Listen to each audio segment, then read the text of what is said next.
ረሱል ዓለይሂ ሰላቱ ወሰላም ሁሌ ከአራት ነገራቶች በአላህ ሱብሓነሁ ወተዓላ ይጠበቁ ነበር።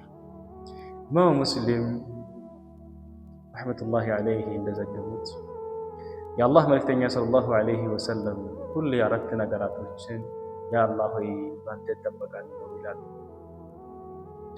እንዲህም ሲሉ አላህ ሱብሓነሁ ወተዓላ ይለምናሉ፣ አላሁመ ኢኒ አዑዙ ቢክ ሚን ዘዋሊ ኒዕመቲክ።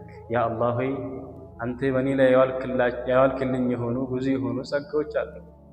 እነዛን ጸጋዎች እንዳትወስድብኝ ባንተ እጠበቃለሁ ይላሉ። ሱብሓነላህ።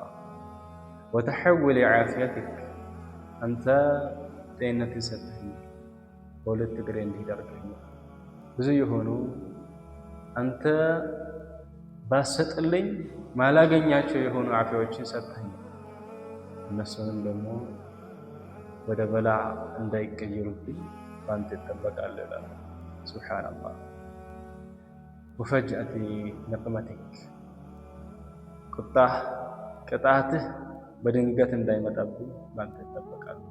የአላህ ሱብሓነሁ ወተዓላ ቅጣት ድንበሩን እስካለፍነው ድረስ አላህ ሱብሓነሁ ወተዓላ ይታገሳል።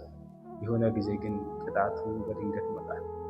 በዚህም ሲባል ረሱል ዓለይሂ ሰላቱ ወሰላም ያ አላህ ሆይ በተቆጣህን ጊዜና ድንበርህን ባለፍኩ ጊዜ ድንገተኛ የሆነ ቅጣትህን ባንተ እጠበቅ።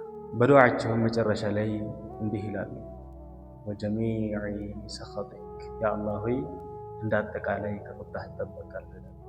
አላህ ሆይ እንዳጠቃላይ ከቁጣህ እጠበቃለሁ። የአላህ ሱብሓነሁ ወተዓላ ቁጣ ከባድ ነው። አላህ ሱብሓነሁ ወተዓላ ይውደዳል። አላህ ሱብሓነሁ ወተዓላ ይውደዳችሁ።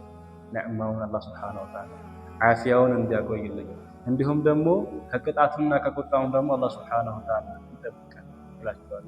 ሰላሙን ዐላ መን ኢተበዐል ሁዳ። አሰላሙ ዐለይኩም ወረሕመቱላሂ ተዓላ ወበረካቱህ።